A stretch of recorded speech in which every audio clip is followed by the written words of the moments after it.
ਕਰ ਨੌ ਨਿਧਿ ਆਵੈ ਤਾਹੀਂ ਸਭ ਥਾਈ ਹੋਏ ਸਾਰ। ਪਾਵਨ ਹੁਕਮਨਾਮੇ ਦੀ ਕਥਾ। ਮਨ ਰੇ ਕੌਣ ਕੁਮਤ ਤਾਲੀਨੀ। हे ਮੇਰੇ ਮਨ, ਤੂੰ ਕੈਸੀ ਕੁਮਤੀ ਲੈ ਲਈ ਹੈ। ਕੁਮਤ ਕਿਹਾ ਜਾਂਦਾ ਹੈ ਭੈੜੀ ਮਤ ਨੂੰ।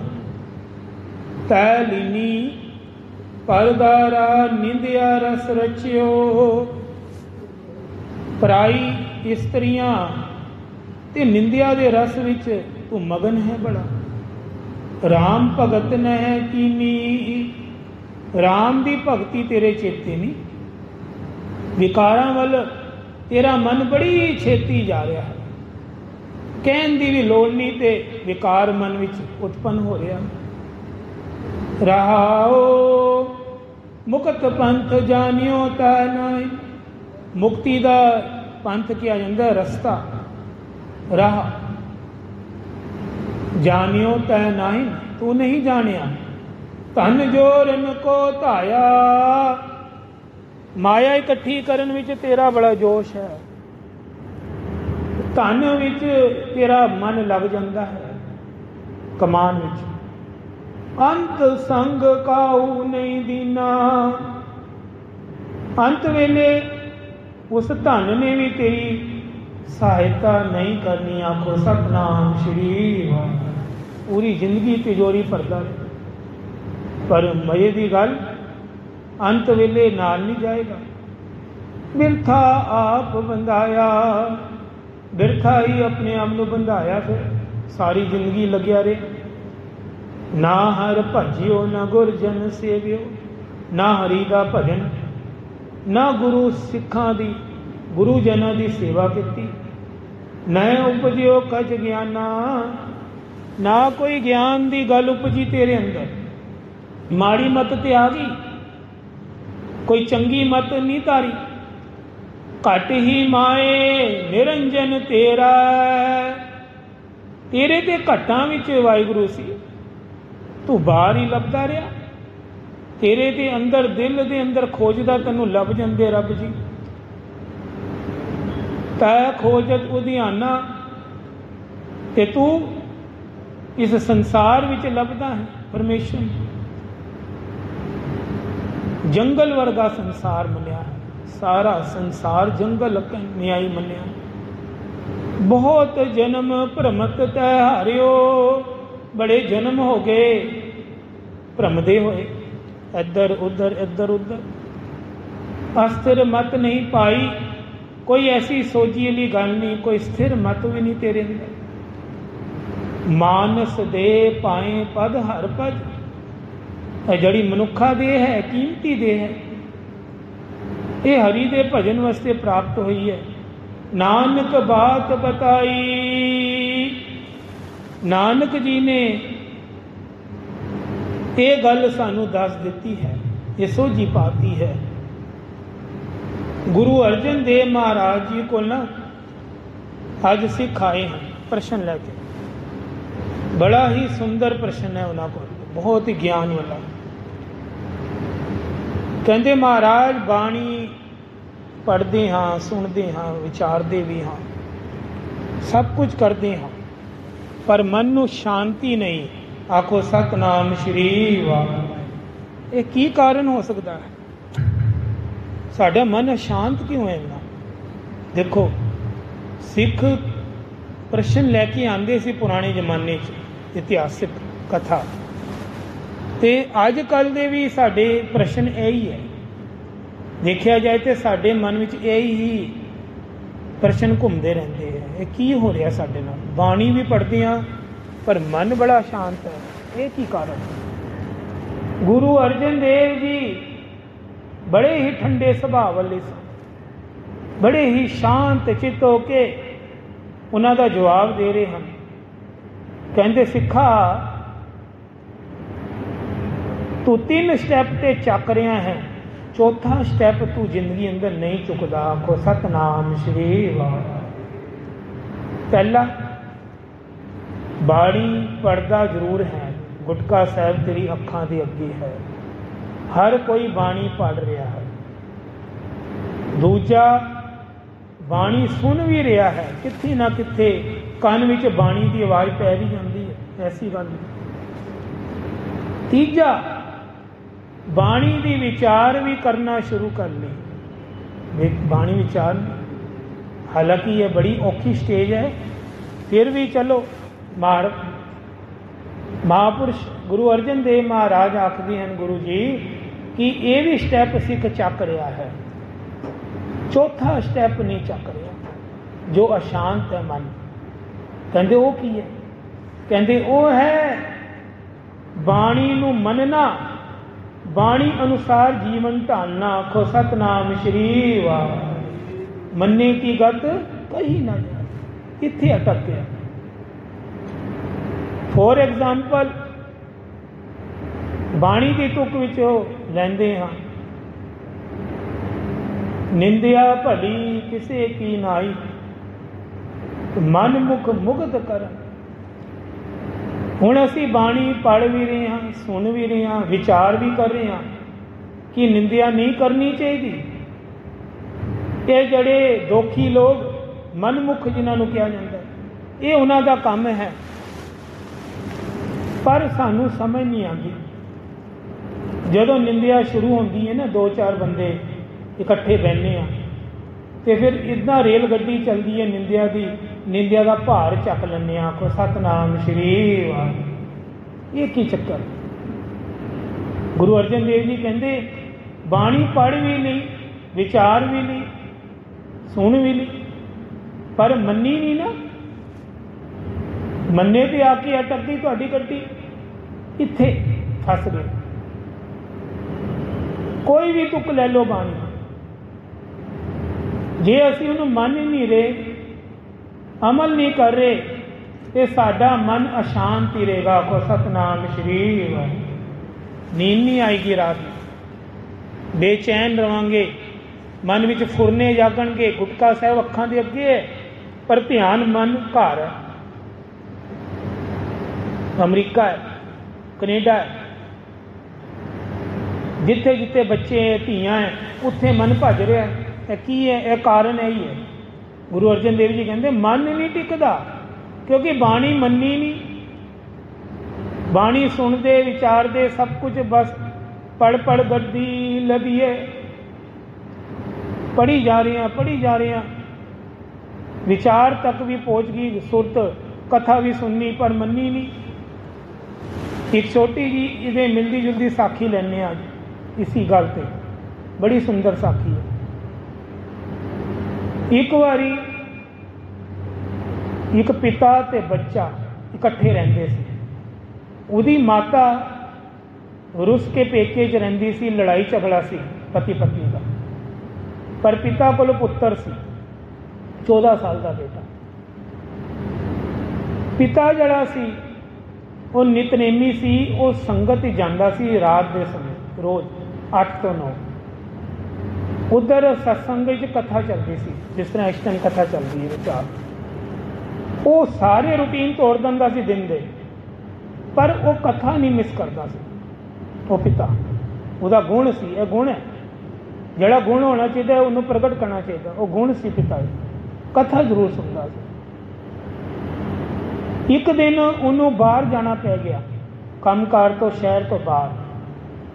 ਇੰਨਾ ਨੇਮ ਦਾ ਪੱਕਾ ਸੀ, ਉਹਨੇ ਆਪਣੇ ਪੁੱਤਰ ਨੂੰ ਆਖ ਦਿੱਤਾ 14 ਸਾਲ ਦਾ, ਕਿ ਮਹਾਂਪੁਰਸ਼ ਸੰਤ ਕਥਾ ਕਰਨਗੇ 8 ਤੋਂ 9, ਤੇ ਅੱਜ ਪੁੱਤਰ ਮੇਰੀ ਹਾਜ਼ਰੀ ਤੂੰ ਭਰਨੀ। ਉੱਥੇ ਨਾਂਗਾ ਨਹੀਂ ਪਾਉਣਾ ਪਰਿਵਾਰ ਦਾ, ਚਲੋ ਇੱਕ ਜੀ ਚਲਾ ਜਾਏ।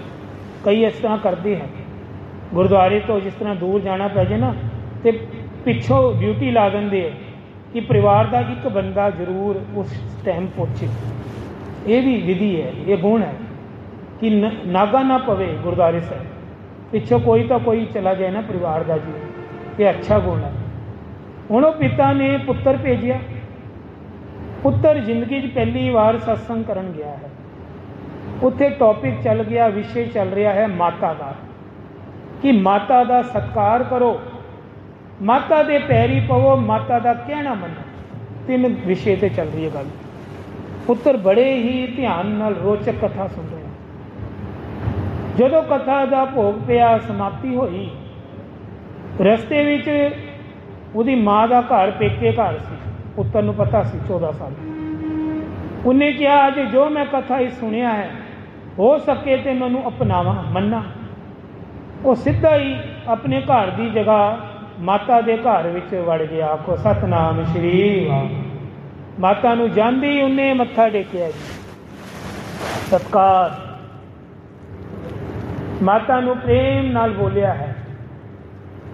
ਮਾਤਾ ਨੇ ਪੁੱਤਰ ਨੂੰ ਗਲਵਕੜੀ ਲੈ ਕੇ ਉਹਨੂੰ ਲੰਗਰ ਛਕਾਇਆ ਹੈ, ਪਾਣੀ ਪਿਲਾਇਆ ਹੈ, ਬੜਾ ਪਿਆਰ ਕੀਤਾ ਹੈ। 3 ਸਾਲ ਬਾਅਦ ਮਾਂ ਪੁੱਤਰ ਮਿਲੇ ਸੀ, 3 ਸਾਲ ਬਾਅਦ। ਇਹ ਸਤਸੰਗਤ ਦੀ ਬਦੌਲਤ ਉਹਨਾਂ ਦਾ ਮੇਲ ਕਰਾਤਾ ਰੱਬ। 3 ਸਾਲ ਹੋ ਗਏ, ਮਾਤਾ ਔਰ ਪੁੱਤਰ ਦਾ ਮਿਲਾਪ ਨਹੀਂ ਸੀ, ਅੱਜ ਹੋ ਗਿਆ। ਹੁਣ ਮਾਤਾ ਦੇ ਘਰੋਂ ਖੁਸ਼ ਹੋ ਕੇ ਪੁੱਤਰ ਆਪਣੇ ਘਰ ਆਇਆ ਹੈ। ਉੱਥੋਂ ਪਿਤਾ ਵੀ ਆ ਗਿਆ ਹੈ ਵਾਪਸ ਘਰ। ਪਿਤਾ ਨੇ ਪੁੱਛਿਆ, ਪੁੱਤਰ ਤੂੰ ਸਤਸੰਗ ਗਿਆ ਸੀ? ਕਹਿੰਦੇ ਹਾਂ ਗਿਆ ਸੀ। ਫਿਰ ਕਹਿੰਦੇ ਫਿਰ ਮੈਂ ਆਉਣ ਵਕਤ ਮਾਤਾ ਦੇ ਘਰ ਚਲਾ ਗਿਆ। ਆਖੋ ਸਤਨਾਮ ਸ਼੍ਰੀ ਵਾਹਿਗੁਰੂ। ਸਾਰੇ ਬੋਲਿਆ ਕਰੋ ਜੀ, ਸਤਨਾਮ ਸ਼੍ਰੀ ਵਾਹਿਗੁਰੂ। ਇਹ ਕਥਾ ਦਾ ਇਹ ਸਾਵਧਾਨ ਇਕਾਗਰ ਚੀਜ਼ ਸੁਖਮਨੀ ਸਾਹਿਬ ਜੀ ਪੰਕਤੀਆਂ ਕਿ ਜੇ ਕੋਈ ਵੀ ਸਤਸੰਗ ਕਰੋ ਸਾਵਧਾਨ ਹੋ ਕੇ ਕਰੋ, ਢਿੱਲੇ ਮਨ ਨਾਲ ਨਹੀਂ, ਤਗੜਾ ਮਨ। ਗੁਰੂ ਗੋਬਿੰਦ ਸਿੰਘ ਜੀ ਸਾਹਮਣੇ ਦੇਖ ਰਹੇ ਹੈ ਤੁਹਾਨੂੰ ਕਿ ਸਿੱਖ ਕਿਸ ਅਵਸਥਾ ਵਿੱਚ ਕਥਾ ਸੁਣਦਾ ਹੈ। ਜੇ ਜ਼ੁਬਾਨੋਂ ਰਸਨਾ ਤੋਂ ਵਾਹਿਗੁਰੂ ਕਹੋਗੇ ਤੇ ਬੇਖੁੰਡ ਦੇ ਅੰਦਰ ਹਾਜ਼ਰੀ ਜਾਂਦੀ ਹੈ। ਦੁਬਾਰਾ ਬੋਲੋ ਜੀ, ਸਤਨਾਮ ਸ਼੍ਰੀ ਵਾਹਿਗੁਰੂ। ਇਹ ਮੌਕਾ ਨਹੀਂ ਗਵਾਉਣਾ ਚਾਹੀਦਾ, ਇਹ ਗੋਲਡਨ ਚਾਂਸ ਹੁੰਦੇ ਨੇ, ਇਹ ਕਦੀ ਕਦੀ ਪ੍ਰਾਪਤ ਹੁੰਦੇ। ਵੱਡ ਭਾਗੀ ਔਰ ਸੰਗਤ ਪਾਓ। ਹੁਣ ਪਿਤਾ ਨੇ ਝਾੜਿਆ ਪੁੱਤਰ ਨੂੰ, ਕੀ ਮਤਲਬ? ਮੈਂ ਤੈਨੂੰ ਕਥਾ ਸੁਣਨ ਭੇਜਿਆ ਸੀ, ਤੂੰ ਆਪਣੀ ਮਾਤਾ ਦੇ ਘਰ ਕੀ ਕਰਨ ਚਲਾ ਗਿਆ? ਖਿੱਚ ਕੇ ਚਪੇੜ ਮੂੰਹ ਤੇ ਪੁੱਛ। ਪੁੱਤਰ ਨੀਵੇਂ ਮੂੰਹ ਕਰਕੇ ਖੜ ਗਿਆ, ਕੁਛ ਨਹੀਂ ਬੋਲਿਆ। ਕਹਿੰਦੇ ਪਿਤਾ ਜੀ ਮੇਰੀ ਗੱਲ ਤਾਂ ਸੁਣੋ। ਕਹਿੰਦੇ ਦੱਸੋ। ਕਹਿੰਦੇ ਜਦੋਂ ਮੈਂ ਸਤਸੰਗ 'ਚ ਗਿਆ ਤੁਹਾਡੇ ਕਹਿਣ 'ਤੇ, ਉੱਥੇ ਮਹਾਂਪੁਰਸ਼ ਕਥਾ ਕਰਦੇ ਸੀ ਕਿ ਮਾਤਾ ਦਾ ਸਤਿਕਾਰ ਕਰੋ, ਮਾਤਾ ਨਾਲ ਪ੍ਰੇਮ ਨਾਲ ਬੋਲੋ, ਮਿਲਾਪ ਰੱਖੋ। ਤੇ ਮੈਂ ਮਾਤਾ ਦੇ ਘਰ ਚਲਾ ਗਿਆ। ਜੋ ਸੰਗਤ 'ਚ ਕਥਾ ਹੁੰਦੀ ਹੈ ਉਹਨੂੰ ਮੰਨਣਾ ਵੀ ਤੇ ਚਾਹੀਦਾ। ਪਿਤਾ ਗੁੱਸੇ ਵਿੱਚ ਸੀ, ਕਹਿੰਦਾ ਕਥਾ ਖਾਲੀ ਸੁਣੀ ਦਾ ਮੰਨੀ ਦਾ ਥੋੜੀ ਨਾ। ਆਖੋ ਸਤਨਾਮ ਸ਼੍ਰੀ ਵਾਹਿਗੁਰੂ। ਕਹਿੰਦੇ ਤੈਨੂੰ ਕਿੰਨੇ ਕਿਹਾ ਕਥਾ ਮੰਨੀ ਦਾ? ਇਹ ਤਾਂ ਰਸਨਾ ਦਾ ਕੰਨ ਦਾ ਸਵਾਦ ਹੈ, ਕਥਾ ਨੂੰ ਤੂੰ ਕਿਉਂ ਮੰਨਿਆ? ਉਹ ਕਹਿੰਦੇ ਪਿਤਾ ਜੀ ਤੁਸੀਂ ਪੂਰੀ ਦੀ ਕਥਾ ਸੁਣਦੇ ਹੀ ਰਹੇ।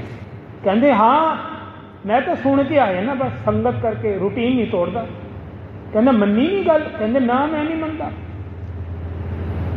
ਕਹਿੰਦੇ ਪਿਤਾ ਜੀ ਫਿਰ ਇੱਕ ਗੱਲ ਹੋਰ ਸੁਣ ਲਓ, ਹੁਣ ਦੂਜੀ ਗੱਲ ਵੀ ਦੱਸਣੀ ਜ਼ਰੂਰੀ ਹੋ ਗਈ ਤੁਹਾਡੇ ਵਾਸਤੇ। ਕਹਿੰਦੇ ਦੱਸ ਫਿਰ। ਕਹਿੰਦੇ ਕਥਾ ਵਿੱਚ ਇਹ ਵੀ ਆਖਿਆ ਸੀ ਮਹਾਂਪੁਰਸ਼ਾਂ ਨੇ, ਕਹਿੰਦੇ ਜਦੋਂ ਖਿੱਚ ਕੇ ਪਿਤਾ ਚਪੇੜ ਮਾਰੇ ਤੇ ਪੁੱਤਰ ਨੇ ਅੱਗੋਂ ਜਵਾਬ ਨਹੀਂ ਦੇਣਾ। ਆਖੋ ਸਤਨਾਮ ਸ਼੍ਰੀ ਵਾਹਿਗੁਰੂ। ਨਹੀਂ ਦੇਣਾ ਜਵਾਬ, ਅੱਗੋਂ ਮੋੜਵਾ ਜਵਾਬ ਨਹੀਂ ਦੇਣਾ, ਘਰ ਛੱਡ ਕੇ ਨਹੀਂ ਜਾਣਾ, ਰੁੱਸ ਕੇ ਨਹੀਂ ਜਾਣਾ। ਹੁਣ ਮੈਨੂੰ ਤੁਸੀਂ ਇਹ ਦੱਸਣਾ ਕਰੋ, ਹੁਣ ਮੈਂ ਦੂਜੀ ਗੱਲ ਮੰਨਾਂ ਕਿ ਨਹੀਂ ਮੰਨਾਂ, ਇਹ ਦੱਸੋ। ਪਹਿਲੀ ਤੇ ਤੁਸੀਂ ਮੇਰੀ ਕੈਂਸਲ ਕਰਤੀ, ਦੂਜੀ ਦੀ ਗੱਲ। ਪਿਤਾ ਨੇ ਸੋਚਿਆ ਕਿ ਪੁੱਤਰ ਤੇ ਸਿਆਣੀ ਗੱਲਾਂ ਕਰ ਰਹੇ। ਪਿਤਾ ਕਹਿੰਦਾ ਦੂਜੀ ਗੱਲ ਮੰਨਣੀ ਚਾਹੀਦੀ ਹੈ। ਆਖੋ ਸਤਨਾਮ ਸ਼੍ਰੀ ਵਾਹਿਗੁਰੂ। ਦੇਖੋ ਅਸੀਂ ਵੀ ਇਹੀ ਸੁਭਾਅ ਦੇ ਹਾਂ। ਨੋਟ ਕਰੋ, ਕਥਾ ਉੱਧਰ ਚੱਲ ਰਹੀ ਹੈ, ਸਾਰੀ ਕਥਾ ਆਪਣੇ ਮਨ ਵਿੱਚ ਉਤਾਰੋ। ਅਸੀਂ ਬਾਣੀ ਦੀ ਜੜੀ ਤੁਕ ਸਾਡੇ ਮਤਲਬ ਦੀ ਹੈ, ਉਹ ਤਾਂ ਅਸੀਂ ਕਹਿੰਦੇ ਸਤ ਵਚਨ। ਜੜੀ ਸਾਨੂੰ ਤੰਗ ਕਰਦੀ ਹੈ ਤੁਕ, ਜਿਹਦਾ ਮਤਲਬ ਸਾਨੂੰ ਤੰਗ ਕਰਦਾ ਹੈ, ਜਿਹੜੀ ਗੱਲ ਸਾਡੇ ਕੋਲ ਮੰਨੀ ਨਹੀਂ ਜਾਂਦੀ ਅਸੀਂ ਉਹਨੂੰ ਕੈਂਸਲ ਕਰ ਦਿੰਦੇ ਹਾਂ। ਆਖੋ ਸਤਨਾਮ ਸ਼੍ਰੀ ਵਾਹਿਗੁਰੂ।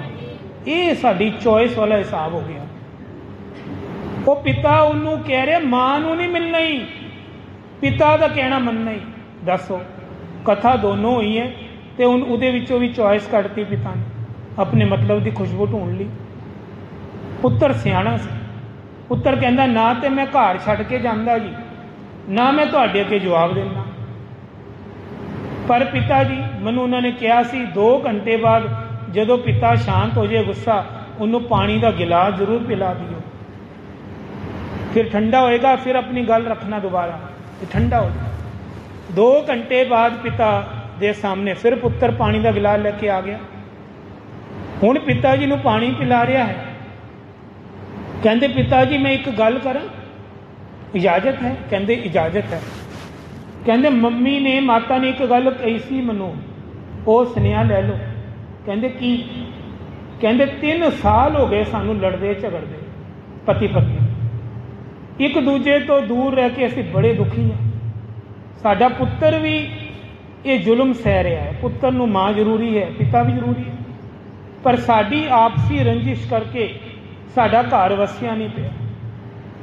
ਜੇ ਤੁਸੀਂ ਕਹੋ ਤੇ ਕਿਸੇ ਗੁਰਦੁਆਰੇ ਸਾਹਿਬ ਦੇ ਅੰਦਰ ਮਿਲਦੇ ਹਾਂ।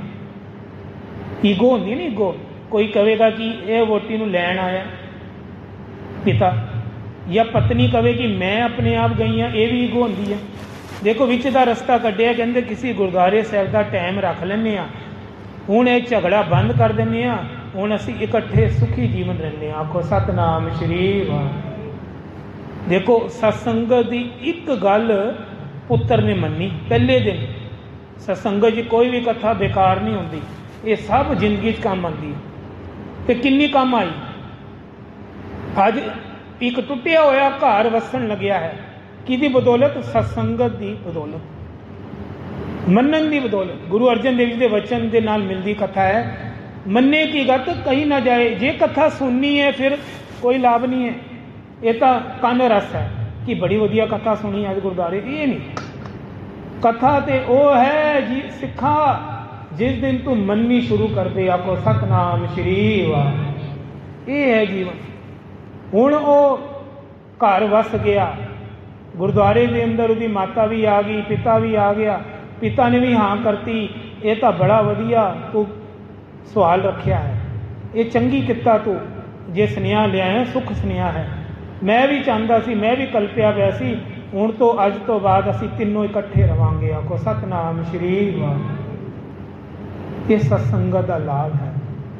ਜਿਸ ਤਰ੍ਹਾਂ ਆਪ ਜੀ ਨੂੰ ਪਹਿਲੇ ਵੀ ਇੱਕ ਕਥਾ ਸੁਣਾਈ ਸੀ ਚੋਰ ਦੀ, ਕਿ ਚੋਰ ਦਾ ਜੀਵਨ ਬਦਲ ਗਿਆ ਸੀ ਇੱਕ ਗੱਲ ਸੁਣ ਕੇ। ਸਿਰਫ ਕਥਾ ਲੰਬੇਰੀ ਹੈ ਪਰ ਉਹਦੇ ਵਿੱਚੋਂ ਇੱਕ ਦ੍ਰਿਸ਼ ਲੈਂਦੇ ਹਾਂ। ਚੋਰ ਸਤਸੰਗਤ ਦੇ ਅੱਗੋਂ ਲੰਘ ਰਿਹਾ ਹੈ, ਕੰਨ ਬੰਦ ਕਰ ਰਿਹਾ ਹੈ, ਕਿਉਂਕਿ ਪਿਤਾ ਨੇ ਆਖਿਆ ਸੀ ਕਿ ਸਤਸੰਗਤ ਨਹੀਂ ਕਰਨੀ। ਇੱਕ ਉਂਗਲ ਪਾਈ ਹੈ, ਦੂਜੀ ਦੋਨੋਂ ਪਾ ਕੇ ਜਾ ਰਿਹਾ ਹੈ। ਇੱਕ ਵਿੱਚ ਪੈਰ ਵਿੱਚ ਸੂਲ ਲੱਗਿਆ, ਕੰਡਾ ਕੱਢਣ ਵਾਸਤੇ ਉਹਨੇ ਇੱਕ ਉਂਗਲ ਕੱਢੀ ਹੈ ਨਾ, ਨਾਲੇ ਹੀ ਉਹਦੇ ਕੰਨ ਵਿੱਚ ਕਥਾ ਦਾ ਇੱਕ ਵਰਡ ਪੈ ਗਿਆ ਹੈ, ਸ਼ਬਦ, ਕਿ ਦੇਵੀ ਦੇਵਤਿਆਂ ਦਾ ਆਪਣਾ ਪਰਛਾਵਾਂ ਨਹੀਂ ਹੁੰਦਾ, ਇਹਨਾਂ ਦੀ ਪਰਛਾਈ ਨਹੀਂ ਹੁੰਦੀ ਦੇਵੀ ਦੇਵਤਿਆਂ ਦੀ, ਮਨੁੱਖ ਦੀ ਹੁੰਦੀ ਹੈ, ਦੇਵੀ ਦੇਵਤੇ ਨਹੀਂ ਹੁੰਦੀ। ਉਹ ਗੱਲ ਉਹਦੇ ਕੰਨ 'ਚ ਕੀ ਪੈ ਗਈ ਚੋਰ ਦੇ, ਉਹਨੂੰ ਕੀ ਪਤਾ ਇਹ ਜੀਵਨ ਦੇ ਅੰਦਰ ਕੰਮ ਵੀ ਆ ਜਾਏਗੀ।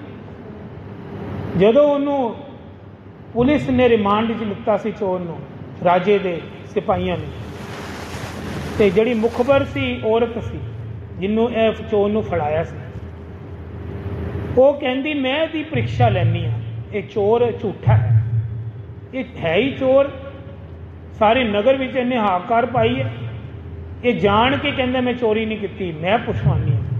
ਉਹ ਦੇਵੀ ਦਾ ਰੂਪ ਧਾਰ ਕੇ ਨਾ ਜੇਲ੍ਹ ਵਿੱਚ ਆ ਗਈ, ਦੇਵੀ ਬਣ ਕੇ, ਜਿਸ ਨਾਲ ਸ਼ੇਰਾਂ ਵਾਲੀ ਮਾਂ ਲਾ ਲਓ, ਹੱਥ ਵਿੱਚ ਤ੍ਰਿਸ਼ੂਲ ਤੇ ਨਕਲੀ ਸਵਾਰੀ ਲੈ ਕੇ ਅੰਦਰ ਵੜੀ ਪਈ ਹੈ। ਪਿੱਛੇ ਦੇਖਦਾ ਹੈ ਚੋਰ ਧਿਆਨ ਨਾਲ, ਲਾਈਟ ਜੱਲੀ ਸੀ, ਦੀਪਕ ਜਲਿਆ ਸੀ, ਪਿੱਛੇ ਪਰਛਾਵਾਂ ਪੈ ਰਿਹਾ ਸੀ। ਉਹ ਕਹਿੰਦਾ ਹੋਏ ਨਾ ਹੋਏ, ਮੈਂ ਸਤਸੰਗ 'ਚ ਗੱਲ ਸੁਣੀ ਸੀ, ਦੇਵੀ ਦੇਵਤਿਆਂ ਦਾ ਆਪਣਾ ਪਰਛਾਵਾਂ ਨਹੀਂ ਹੁੰਦਾ, ਇਹ ਜ਼ਰੂਰ ਔਰਤ ਝੂਠ ਬੋਲਦੀ ਹੈ, ਇਹ ਦੇਵੀ ਨਹੀਂ ਹੈ। ਚੋਰ ਨੇ ਮੌਕੇ ਦਾ ਫਾਇਦਾ ਚੱਕਿਆ। ਚੋਰ ਕਹਿੰਦਾ ਦੇਵੀ ਤੈਨੂੰ ਤਾਂ ਪਤਾ ਹੈ ਮੈਂ ਚੋਰ ਨਹੀਂ ਹਾਂ, ਉਹ ਤੂੰ ਮੈਨੂੰ ਕਿਉਂ ਫਸਵਾ ਰਹੀ ਹੈ। ਦੇਵੀ ਅੱਗੋਂ ਬੋਲੇ ਤੂੰ ਚੋਰ ਹੈ, ਤੂੰ ਮੰਨ ਜਾ, ਤੂੰ ਚੋਰ ਹੈ, ਮੈਂ ਤੈਨੂੰ ਬਚਾਵਾਂਗੀ। ਉਹ ਕਹਿੰਦੇ ਤੂੰ ਮੈਨੂੰ ਕੀ ਬਚਾਏਂਗੀ ਦੇਵੀ, ਤੂੰ ਮੈਨੂੰ ਝੂਠ ਬੁਲਵਾ ਰਹੀ ਹੈ, ਮੈਂ ਚੋਰੀ ਤੋਂ ਨਾ ਕੀਤੀ ਹੈ ਕਦੀ।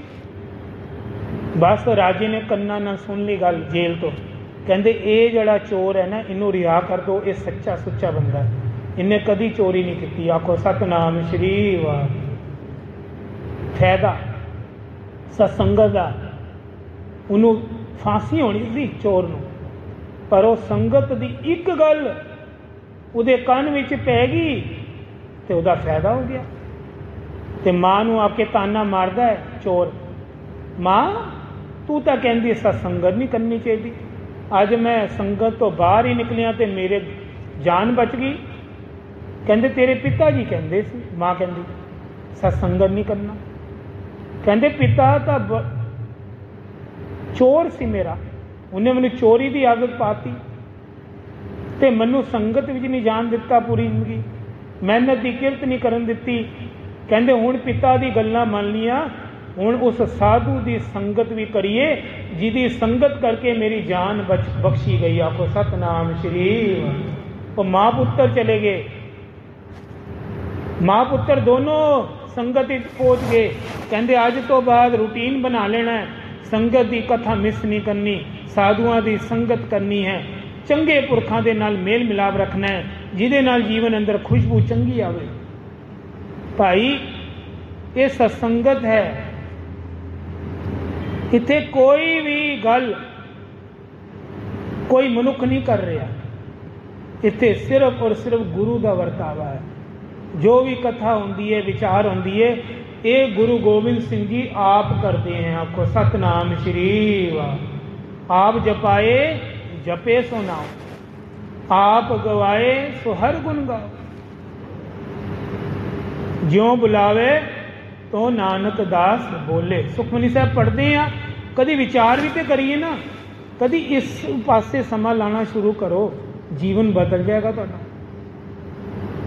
24 अष्टपदियाँ पढ़ते हो, ये रूटीन ना बनाओ कि पौना घंटा हो गया सुखमनी साहब खत्म हो गई मेरी, शेखी ना मारो। कभी बैठ के एक अष्टपदी ना सामने अर्थ की किताब ले लो, बड़े ध्यान नाल पढ़ के देखो, फिर उन्होंने मनो। चौपाई साहब पढ़ते हो, चौपाई साहब का अर्थ भी कढ़ के देखो। आनंद साहब जी का पाठ करते हो नितनेमी, कभी आनंद साहब जी का पाठ का मतलब भी कढ़ के देखो ना